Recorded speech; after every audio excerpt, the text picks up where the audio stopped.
My name is Michael Carter, 42, a civil engineer in Denver. My weeks are built out of blueprints, steel columns, and load calculations. Everything in my job revolves around precision, stability, and predictability. So after nearly 10 years of marriage, I thought at the very least my wife Clara could give me a normal Thanksgiving. A turkey, a football game, a little shouting at the dinner table, and me sneaking an extra spoonful of gravy when no one was watching. I wasn't asking for much. Instead, I got a different kind of Thanksgiving. Let's call it the wrong Thanksgiving, just to be polite. I drove almost 9 hours across 3 states in an SUV stuffed with gifts and groceries. The back seat looked like Santa's sleigh, loaded with cans of cranberries, bags of sweet potatoes, the pumpkin pie I baked myself, and a carving knife sharp enough to make Clara's family forget they'd never owned one. I even brought my Broncos hoodie, ready for the tradition of yelling at the TV louder than the commentators. By the time I pulled into their driveway, my back was aching and my bladder was screaming, but I felt relieved. Family holidays are messy but familiar. You know ahead of time there will be pointless political debates, an uncle pitching vitamins like he's on QVC, and an aunt's casserole that tastes more like punishment than food. But at least the script is predictable. I turned into the drive expecting the smell of roasting turkey and the TV blasting touchdown. Instead, I got silence. The November air cut like glass. The house was dark, curtains drawn tight as if refusing to wake up. The front door was unlocked. A rookie mistake in Ohio, but I figured they had just stepped out. I pushed it open, bracing for someone to shout, "Surprise!" or "You're late." Nothing. Inside was cold enough to store milk without a fridge. No stuffing smell, no gravy simmering, no pie cooling on the counter, just a damp, musty air that said no one had turned on the heat all week. And then I saw her. Vivian, my wife's stepmother. She sat in a rocking chair by the window, looking like a wax figure that only remembered to breathe every now and then. The cardigan on her shoulders might have been older than my entire career. Her hands folded neatly on her lap, her eyes closed, one foot gently nudging the chair back and forth. For a second, I thought I had walked into a haunted house. Then I saw the note. It was on the wooden table, scrawled in Clara's handwriting. Went on a cruise with my ex. Mom needed a break, so she went too. You stay with Vivian. Back Monday. Clara. I read it once, then twice, then a third time. My brain refused to process. Went on a cruise with my ex. Not a walk with friends. Not a business trip. A cruise with Ethan, the ex-husband whose name still popped up now and then on bills Clara never bothered to update. And of course her mother went too. And I got the consolation prize, babysitting her stepmom. "Happy Thanksgiving," I muttered, dropping my suitcase on the floor. My wife gifted me a volunteer shift as her stepmother's nurse while she vacations with her old flame. Who says marriage doesn't have surprises? I half expected Ashton Kutcher to jump out and tell me I'd been punked, but no. Just me, an empty fridge, and an old woman rocking like a metronome of fate. Vivian opened one eye. It was sharp, clear, too alive for someone Clara always described as sick and senile. The corner of her mouth lifted, like this had been planned all along. "Shall we begin?" she asked. A chill slid down my spine. Begin what? Dinner, a funeral service, divorce proceedings. I didn't ask. The way she said it, like she had been waiting for this exact moment, told me I wasn't the only one ambushed here. I dropped into a chair and buried my head in my hands. My life was built on bridges and roadways, and now I was staring at a new equation. Turkey equals 0. Betrayal equals infinity. I laughed. The bitter kind, when you realize you're the punchline of a party no one invited you to. Thanksgiving, the day you're supposed to be grateful. And here I was, just grateful my wife had left me a note instead of letting me find out through Instagram. I guess that counts as mercy. Ever come home for the holidays only to get slapped across the face by betrayal? Maybe not a cruise with the ex, but something close enough to sting. I bet I'm not alone. Truth is, I want to hear your story. Drop a comment and tell me where you're watching from. Texas, Florida, or right here in Ohio, where Thanksgiving turned into an unscripted comedy. So I'll know if these family circus acts happen outside the Mitchell house too. Because trust me, what I just told you was only the opening act. I tried calling Clara one more time, and like the 3 times before, the phone rang exactly twice before dropping straight into voicemail. The cold machine voice came on. Clara cannot take your call right now. Please leave a message. I gave a dry laugh. If avoiding calls were an Olympic sport, my wife would have had the gold medal long ago. I left a short message. I'm here. Not because I thought she would listen, just so I could pretend I was still in a marriage.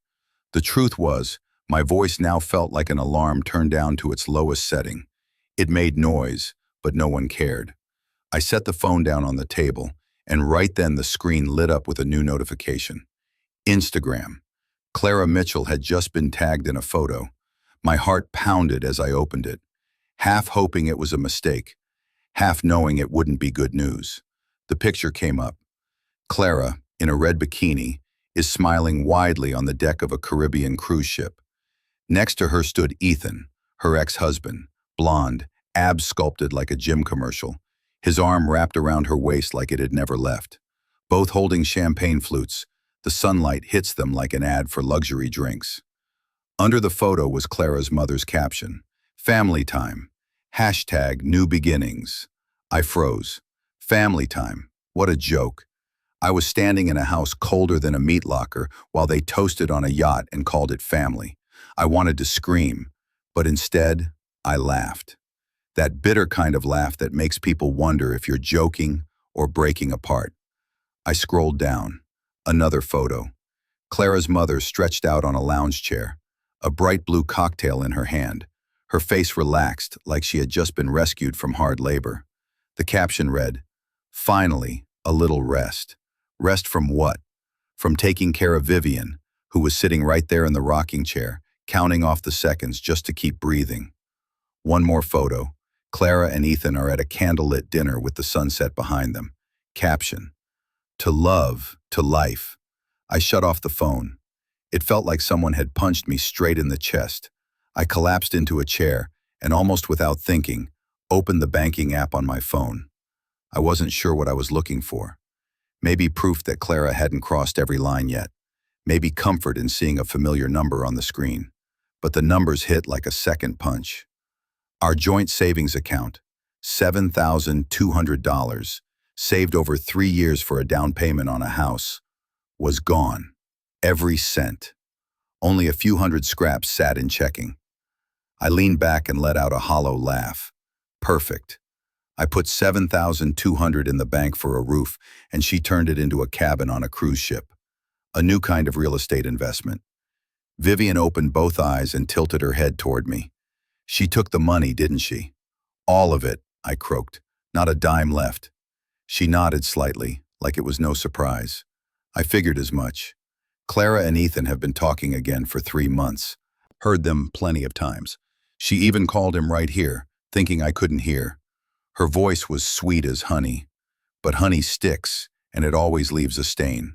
I spun toward her, stunned. "You knew." "Of course. I'm old, not deaf. They think I'm senile, but I hear better than a bloodhound. They just never bother to ask." Her words silenced me. I looked at her, frail in her chair but eyes sharp as blades. Clara always painted Vivian as a burden. Tired, helpless, needing someone to hover over her. But the woman in front of me was something else. Not a victim, a witness, and maybe an ally. I got up and paced. My heart was heavy with anger and hurt, but reason slowly pushed through. Those yacht photos weren't just proof of an affair. They showed the plan. Clara, her mother, and Ethan, all gone together, leaving me behind with Vivian as some kind of cover story. Husband stays to care for stepmom while the family takes a rest. In that moment, I realized I wasn't just betrayed. I was being used as a placeholder, a husband on paper, a babysitter in practice. I turned to Vivian with a bitter smile. "Looks like we're in the same boat." Her lips curved, eyes cold but glinting. "And it looks like we both need to start counting down." I didn't know exactly what she meant, but behind her, the old clock ticked steadily on, each second echoing in the silence, and I felt it. That ticking wasn't just keeping time, it was measuring my patience, and patience was running out. I sat across from Vivian in the living room. The house was silent except for the ticking of the old pendulum clock on the wall. Each second felt like it struck directly against my temples, reminding me that everything I thought I knew about this family might have been nothing more than a cheap stage play. Vivian sat in her rocking chair, frail hands folded neatly in her lap. She still looked weak, as if a strong gust of wind could carry her away, but her eyes told another story.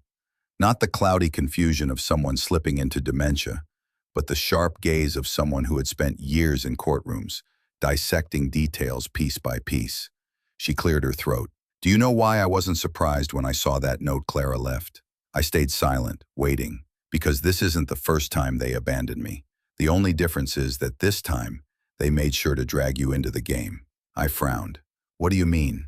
Vivian didn't answer right away. She reached into an old leather bag beside her chair and pulled out a brown notebook.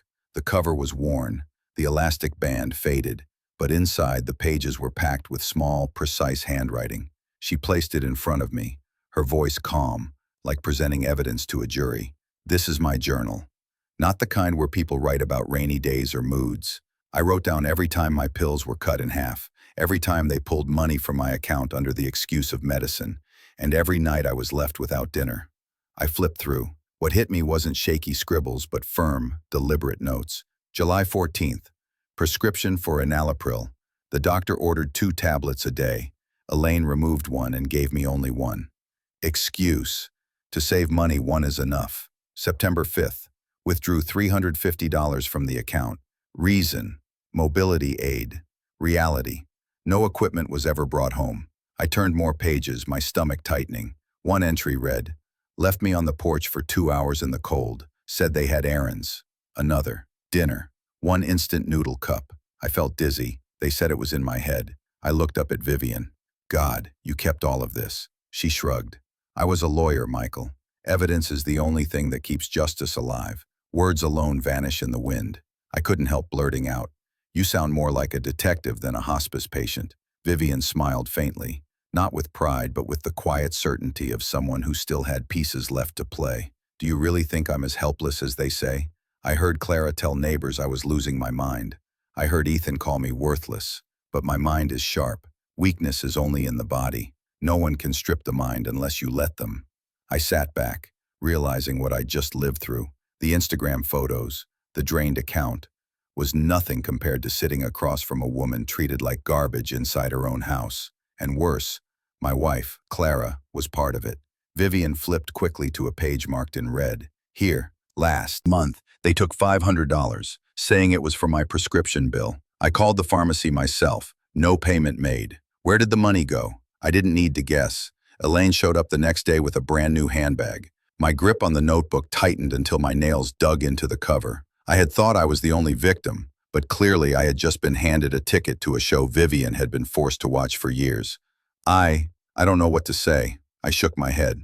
You don't need to say anything, she replied, her eyes glowing like she was testifying. You need to look. Look at how you and I are alike. You saved money for a roof, and it vanished into a cruise cabin. I saved medicine for my heart, and it vanished into a shopping bag. We are both being used. Her words hit like a slap. I realized I had walked into this house, seeing Vivian as a burden, exactly how Clara wanted me to see her. But the truth was, Vivian was a witness, an ally, a mirror showing me what I had become, a husband reduced to an unpaid caretaker. Vivian leaned forward and tapped her finger against the old clock behind her. The tick of its hands echoed like a metallic heartbeat. Time's ticking, Michael, she said, her voice low and steady. We have to build the case now. I looked at her, then at the notebook in my hands, and felt something shift. It wasn't pity for an old woman. It was respect for someone who kept her mind sharp and her will unbroken despite being discarded. I nodded slowly. Then let's begin. Vivian's smile this time carried relief. For a moment she looked like a seasoned general, body weakened, but still commanding the battlefield. And me, unwilling or not, had just become the only officer left in her army. The old clock ticked again, each sound like an oath sworn to a silent war about to begin. The next morning, I woke up feeling like both a failure and a witness in a true crime documentary. Vivian's fridge held nothing but an expired carton of milk and a few shriveled apples. So I decided to drive to the local market to pick up some groceries. The moment I stepped inside, I felt eyes turning toward me. I hadn't even grabbed a cart when a woman about my mother's age, silver-haired and clutching a paper bag, leaned toward her friend and whispered, "That's the husband who got left behind." Her voice wasn't loud, but in a small town, a whisper carries like a loudspeaker. I froze. The husband who got left behind. It sounded like a tabloid headline. I forced myself to ignore it and headed for the produce aisle. But soon enough, a man I vaguely recognized from the yard approached and nodded. "You're Michael, right? Clara's husband." I gave a reluctant nod. He sighed, lowered his voice. "We know what happened. Clara and her mother were on that cruise. Leaving you with Vivian. That's not easy. Just last week I saw Vivian slip in the backyard. I went over to help. Clara was right inside and didn't even come out. She yelled through the window, said she's used to it. Just leave her there. If I hadn't stepped in, who knows what would have happened." I gripped the cart handle. The potatoes in my hand suddenly felt heavier. So that line in Clara's note, "Mom needs a rest," was just a cover. A rest from what? A rest from the bare minimum of caring for an old, fragile woman. Before I could recover, another voice broke in. "You're Michael, aren't you? I'm Mrs. Henderson, a neighbor 2 doors down. Let me tell you something." She spoke like a guest rushing onto a talk show. I forced a smile. "Go ahead." She adjusted her scarf, her eyes gleaming like she was about to spill national secrets. "Clara orders Starbucks on the app 4 times a week. I know because I'm often in line behind the delivery driver, always a venti caramel macchiato, extra caramel, extra whip, but not once have I seen her order something for her stepmother. When I asked, Clara told me caffeine isn't good for her heart. So Vivian's heart was safe, but our wallets weren't." I let out a bitter laugh. Thanksgiving here has more gossip than the Macy's parade. The people nearby laughed too, but it was the kind of laugh with more pain than joy. This town had known all along, but no one said it to my face. Maybe they thought I was like Clara, turning my back and pretending not to see. I pulled out my phone and tapped record. Mrs. Henderson's voice came through clearly. "Clara never paid attention to Vivian. The whole neighborhood knows. We just never said it." I saved the file and named it Henderson Testimony, Starbucks. Exactly the kind of evidence Vivian would appreciate. A few steps later, I ran into old Mr. Peterson, the one who lent me a ladder last year. He raised his brows and skipped the small talk. "You know, last month Vivian waited at the door for half an hour for Clara to drive her to an appointment. In the end, I took her. Clara sped off to the mall instead. We all saw her come back with a Coach bag while Vivian clutched her prescription. Another knife, this one cutting straight into my pride. If no one had told me, I might never have known. I thought I was doing my duty as a husband. Turns out I was just another pawn being played. I went shopping. A small turkey, some potatoes, and a few bundles of greens. But it didn't feel like preparing for a holiday. It felt like gathering evidence. Each item in the cart came with another neighbor's story. Someone said Clara left Vivian to shovel snow by herself. Someone else claimed Clara blocked hospital numbers to avoid reminders about appointments. By checkout, I had at least 4 recordings. I skimmed them through my earbuds. Every voice clear, undeniable. Each line was another hammer strike against the image of marriage I had fought to keep. Driving back, my thoughts churned. When I opened the door, Vivian was still in her rocking chair, the midday light washing her pale face but leaving her eyes sharp. "I brought some food," I said, setting the bag on the counter. "And this." I held out the phone. She tilted her head as I played the Henderson recording. Her lips curved faintly. "Good. Now we have the community's voice, not just mine alone." I nodded. They thought neglect was a private matter behind closed doors. But the neighbors knew. And now I have proof that the whole town has seen it. That will carry weight. Vivian closed her eyes briefly and exhaled. "Justice doesn't always live in a courtroom, Michael. Sometimes it lives in the stories neighbors tell. People who owe you nothing, but still speak because they can't stomach the lies. I sat down across from her, laying the phone on the table. I see it now. It wasn't just me betrayed, you were too, and the whole town knows it. Vivian laid her hand on the old notebook still resting on the table, tapping it in rhythm with the pendulum clock. Good. Now we don't just have a journal, we have witnesses. That makes it harder to deny. Outside, the cold wind rattled the trees, leaves scattering across the street. This small town felt like an open-air courtroom, and the evidence was lining up piece by piece, voice by voice. I sighed and looked at Vivian. So what's the next step? She gave a weary but determined smile.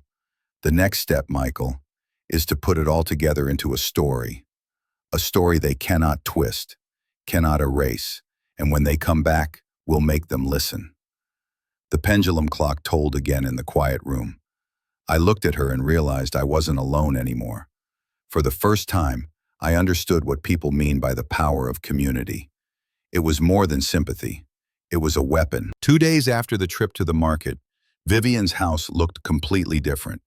Not because of flowers or the smell of turkey, but because the living room now felt like a temporary FBI office. The coffee table was stacked with notebooks, papers, and yellow folders. On the sofa, I had lined up recordings from the neighbors. Even the pendulum clock sounded like it was ticking in preparation for a courtroom session. Vivian sat upright, waiting, her eyes fixed on the window. "Sandra will be here any minute," she said. Her voice was calm, but her gaze betrayed a flicker of hope. Sandra Lee, Vivian's former colleague from her law days in Columbus. Vivian had described her as the kind of woman who never backed down, with silver hair and words sharp as steel. I thought it was an exaggeration until the knock came at the door. I opened it. A woman of about 60 stood there, with short silver hair, a gray wool coat, and carrying an old leather case. Her eyes scanned the room like an X-ray beam. "Vivian," she said firmly, "this is Michael."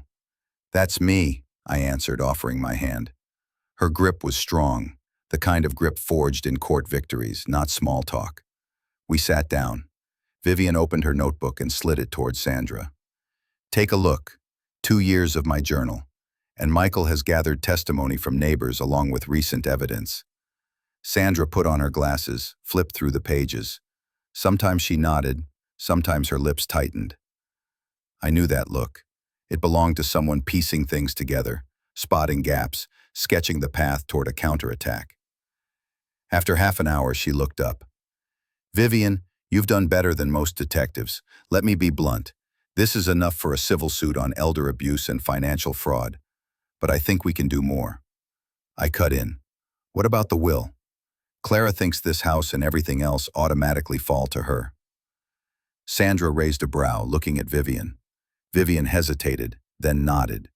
She stood, disappeared into her bedroom, and returned with a small metal box. She set it on the table, turned the key, and opened it. Inside was no jewelry, just neatly wrapped documents. Vivian placed them in front of Sandra. "This is the real will. I drafted it 3 years ago after my husband passed. $1.5 million in investments, plus 2 houses, this one and another in Columbus. Clara and her mother don't have a clue." My eyes widened. $1.5 million, plus 2 houses. Vivian spoke as if reading an electric bill. "That's right.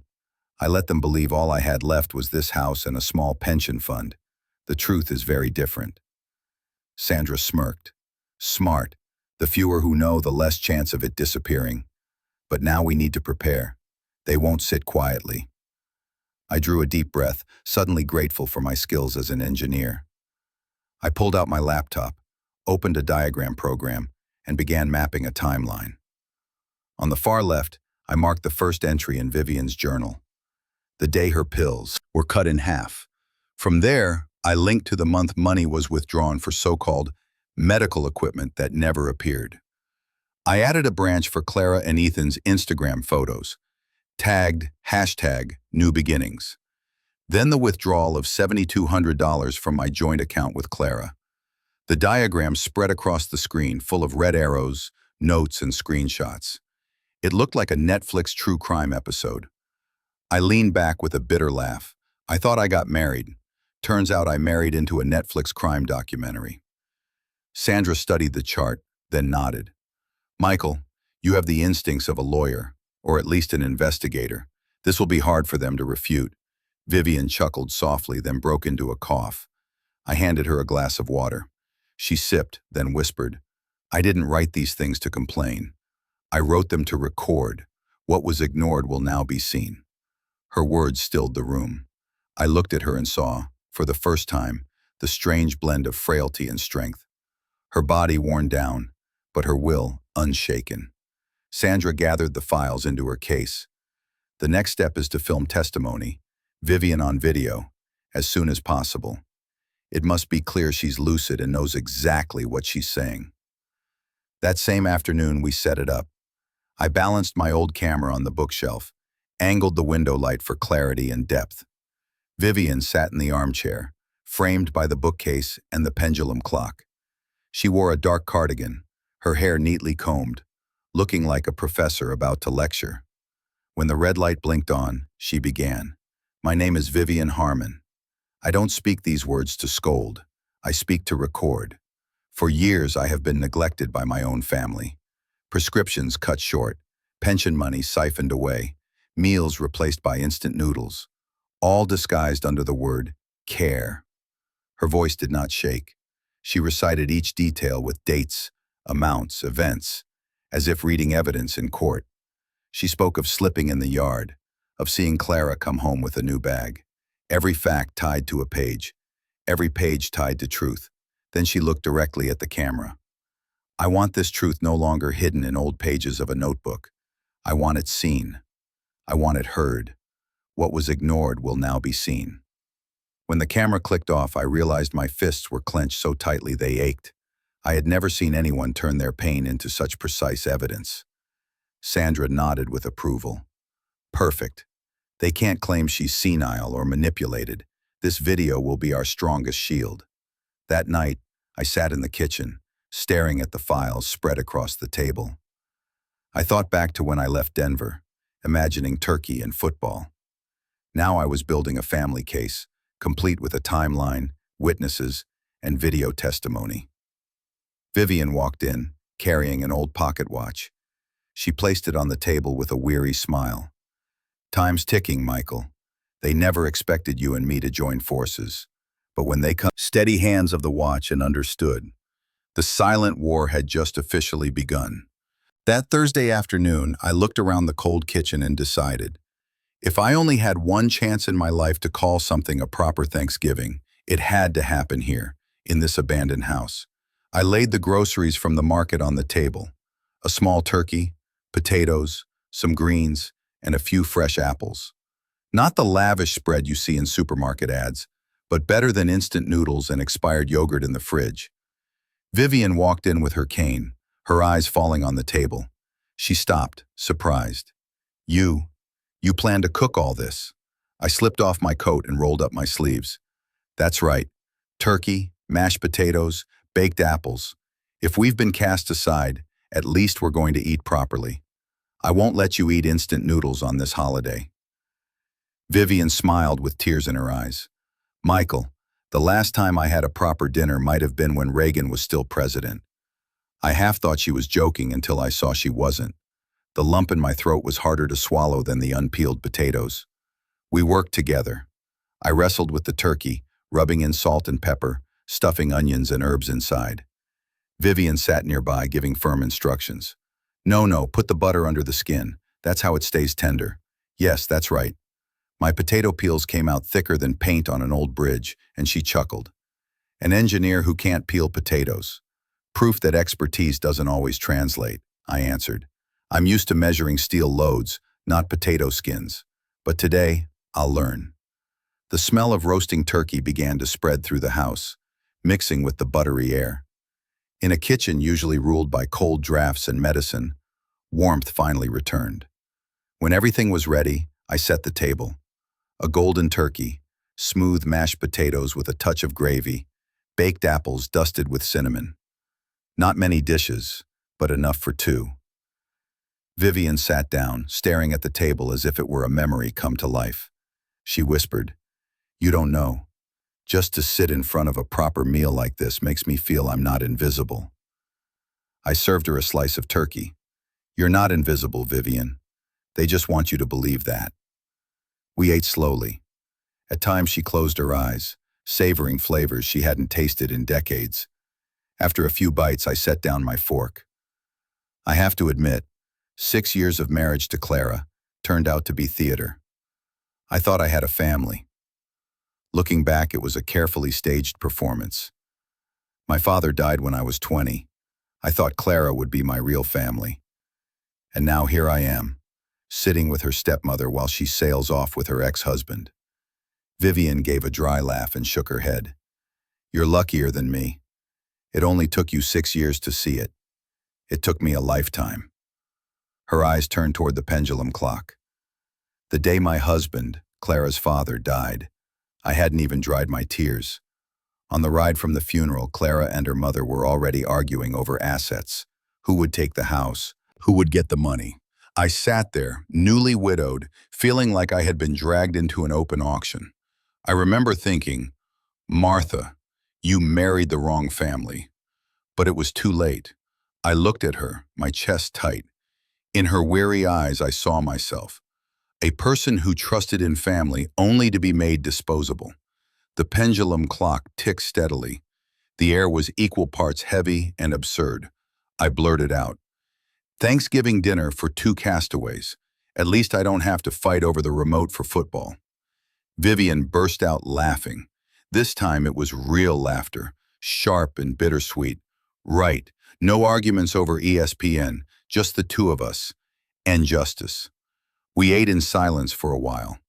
Each tick of the clock reminded me that her time was running out, and so was mine to start over. When the plates were nearly empty, I asked, Vivian, do you have regrets? She dabbed her lips with a napkin, her gaze drifting. Regrets? Of course. I regret believing family would protect me. I regret thinking money could hold together people who only knew how to spend. But I don't regret keeping my mind. If I hadn't written things down, if I hadn't remembered, then the truth would have died with me. I stayed quiet, swallowing her words whole. After dinner, I cleared the table and washed the dishes. Vivian sat rocking, softly humming an old tune. When I returned to the living room, she whispered, Thank you, Michael. You just gave me a real Thanksgiving. Maybe my last, but also the first in decades that felt warm. I sat beside her, both of us watching the pendulum swing. It still ticked, but no longer sounded heavy. It felt like the heartbeat of a new plan taking shape. I spoke quietly, half to her, half to myself. We're not abandoned. We're just getting started. Vivian tilted her head, her eyes bright under the lamp. Exactly, and when they come back, they'll see this dinner was only the appetizer. The main course is yet to come. The clock struck again, like the bell opening a silent battle. And it became the strangest Thanksgiving blessing I had ever received. Vivian's old house had turned into a makeshift theater. There were no stage lights or velvet curtains, just a wooden table, an armchair, and the lingering smell of turkey from the night before. But we both knew that when Clara and the cruise party returned, this room would become the stage for the greatest performance of their lives. I spread the financial records across the dining table. Bank statements, withdrawal slips, unpaid medical bills, and even handwritten notes I copied from neighbors' testimony. Everything was lined up on a timeline, from the first day Vivian's pills were cut in half, to the $7,200 drained from my account, to the golden Instagram shots with their hashtag of #new beginnings. I drew red arrows, highlighted dates, and scribbled notes. Looking at the table, it felt like a battle map. At the corner sat a small silver USB drive. Inside was Vivian's video testimony, recorded with her seated upright, voice steady, recounting every detail. She hadn't cried, hadn't pleaded. She had spoken like a witness. That USB was a ticking bomb, small, silent, but impossible to ignore once it played. Beside it lay the freshly drafted will Sandra had prepared. It sat in a thick cream envelope, notary seal and signatures crisp. I placed it dead center on the table. So when Clara and Elaine walked in, the first thing they'd see wasn't me, but proof their game was over. Vivian paced with her cane, surveying the room. "When do you think we should play the video?" "After the letter," I said, picturing the confrontation. "They'll sneer, say you're senile, and that's when we hit play." She nodded, eyes glinting with a spark of excitement. "Good, but I want to rehearse." I sat back like an audience member. Vivian straightened, cleared her throat, and began. "You abandoned me, treated me like a burden. But the truth is," her voice cracked, rasping like an old door hinge. She winced. I chuckled, raising a hand. "Sounds like a Broadway rehearsal, except no one bought tickets, and the only ones watching are about to get burned." Vivian coughed out a laugh, then cleared her throat again. "My voice is rough, but that only makes it fitting. Let them think I'm weak, until the evidence smacks them in the face." We rehearsed for hours. I played Clara, smug and dismissive. Vivian shot back with sharp, clipped replies. I switched to Elaine, acidic and blaming. Vivian simply pointed to the files and shook her head. Back and forth, we built the script, tested the timing. I realized the prep felt like building a bridge. Every beam had to fit, every joint precise, or the whole thing would collapse. During a break, a knock came at the door. I opened it to find Mr. Peterson, the man who had once helped Vivian up after she fell in the yard. He carried a bag of bread, his face stern. "I heard from Mrs. Henderson that you're collecting testimony. Let me add mine." That day, if I hadn't been there, Vivian would have lain in the dirt for an hour. Clara stood at the window, looked down, then pulled the curtain shut. I've never seen cruelty colder than that. I nodded, pulled out my phone, and hit record. He gave times, words, and details. When he left, I saved the file. Peterson testimony, fall in the yard. Less than an hour later, Mrs. Henderson arrived again, this time dragging her niece along. She wasn't about to miss another chance to add salt. I remember when the hospital called to remind Vivian of her appointment. Clara answered, said she's fine, she doesn't need it, then hung up. Days later, I saw Vivian shaking on the porch, no one taking her in. I recorded it too. Another note to myself: the more witnesses, the fewer escape routes. When I returned to the living room, Vivian was rocking in her chair, tapping her cane to the rhythm of the pendulum clock. I told her, and she smiled slowly. "Michael, now we have it, the community's voice." They thought the neighborhood would stay silent. The greatest mistake of the cruel is forgetting that neighbors also have eyes and ears. I dropped into a chair, surrounded by papers, files, and recordings. Strangely, I didn't feel crushed. It felt like gearing up for a premiere. Instead of paying guests, we had 3 unwilling spectators: Clara, Elaine, and Ethan. And our performance needed no actors, only truth. Vivian looked at me, her eyes glowing behind the haze of her glasses. "Do you see it? The stage is ready. All that's left is the knock at the door." The pendulum clock boomed, each strike like a war drum. And I knew, when the door finally... Monday, noon. Right on the hour Clara had written in her note, the rattle of suitcase wheels echoed up the driveway.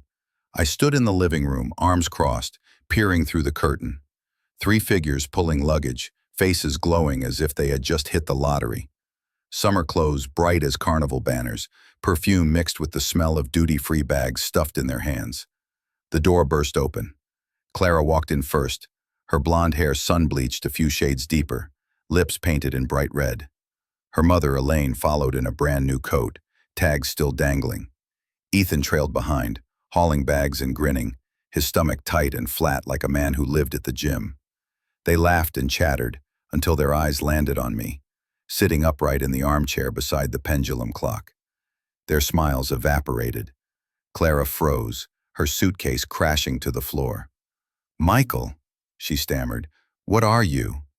I kept my arms folded, voice steady. "At home, just like you told me. Only difference is, I'm not sitting here alone." Elaine frowned, trying to recover her poise. "Where's Vivian? Is she still alive?" "Stronger than you ever wished," I said coldly, "and you'll hear her speak for yourself." Right then the back door opened. Sandra Lee entered with her leather case, followed by two neighbors, Mr. Peterson and Mrs. Henderson, and a man in a suit, the bank manager who oversaw Vivian's accounts. Clara's face drained pale. Elaine snapped, "What is this circus?" Sandra set her case on the table, pulling out a thick stack of files, her voice booming like she was already in court. "Ladies and gentlemen, I am attorney Sandra Lee, legal representative of Mrs. Vivian Harmon. According to the will signed and notarized on November 18th, the entirety of Mrs. Harmon's estate, including investment funds worth over $1.5 million and two houses, shall be placed under the trusteeship of Mr. Michael Carter. A portion will be allocated to the Ohio Elder Abuse Prevention Fund." Elaine shrieked, "Impossible. She's the daughter. I'm the widow. This estate belongs to us." Sandra adjusted her glasses with calm precision. "I'm sorry, but the law doesn't grant ownership to whoever screams loudest. Mrs. Harmon was lucid when she signed, with two witnesses and medical certification. The old will was revoked. This is the final, binding document." Ethan's eyes darted toward the door. His grin slipped. He edged back like he was already booking a flight to the nearest beach. Clara trembled, tears spilling. "Michael, how could you? You turned against your own wife." I raised a brow. "Wife? You left me with your stepmother, drained our savings, then sailed off with your ex-husband. If that's marriage, then I don't know what dictionary defines it." Before they could argue, I pressed a button on the remote. The TV flickered on. Vivian's video testimony filled the screen, her voice clear, her posture steady. "I am Vivian Harmon. I do not speak to scold, but to record. For years I have been neglected. On July 14th, my heart medication was cut in half. On September 5th, $500 vanished from my account. On October 12th, I fell in the yard and was left there. I recorded it all. And now, what was ignored will be brought to light." The room went still. Only Mrs. Henderson's sharp sniff broke the silence. Mr. Peterson nodded, his face taut with anger. The banker added, "I have transaction records confirming multiple withdrawals inconsistent with medical expenses. All of it is now under review." Elaine slammed her hand on the table, her voice shrill. "She's senile. She's been manipulated." Sandra held up the USB, her smile thin. "You call this senile? Dates exact, voice steady, video clear, witnesses present. Even a court would agree." Clara collapsed into a chair, sobbing. "Mother, it's all gone." Elaine snapped at her. "Shut up. I'll find a way." But her darting eyes told the truth. She was a ship spinning without a compass. Ethan shoved his hands in his pockets, shrugging. I was just along for the ride. This is your family mess, not mine." Then he slunk out, vanishing like a debtor skipping town. I leaned back in the chair, arms crossed, voice dripping with contempt. "Welcome back from paradise. Your souvenir is the bill for your sins." Clara buried her face in her hands, shoulders shaking. Elaine's screams cracked into nothing. Ethan disappeared out the door. I sat still, watching the stage we had set over the past week come to life. No shouting, no table pounding, just evidence, law, and silence at the right moment. The pendulum clock tolled, each strike reminding them their time was up, and that mine and Vivian's had only just begun. The air in the living room was heavy as concrete. Clara slumped in a chair, mascara streaking down her cheeks, clutching the table edge like a drowning woman reaching for a float. Elaine stormed back and forth, spitting threats of lawsuits and court battles, as if sheer volume could erase a notarized will. Ethan was gone, already slipping away, probably scrolling for a cheap ticket out of Ohio, now that the Caribbean paradise was over and there were no more free cocktails. I sat still, staring at the table. Between the stacks of files, the evidence, and the sealed envelope, my wedding ring gleamed under the light. 6 years ago, I slid it on, believing it stood for a promise. 6 years later, it was nothing but cold metal, a reminder that promises could be buried under Instagram posts and shady withdrawals. I twisted it once, felt the pale skin beneath, then placed it on the table, steady and final. "You left me with lies," I said, each word striking like a gavel. "I leave you with the truth." Clara sobbed, crawling forward like she could still pull me back. "Michael, please, I was wrong. I'll leave Ethan, I swear. I'll come back. I'll do anything you want." I looked at the woman I once called my wife, the woman I thought would walk with me through life. All I saw now was a bad actress in a cheap play. I shook my head, calm.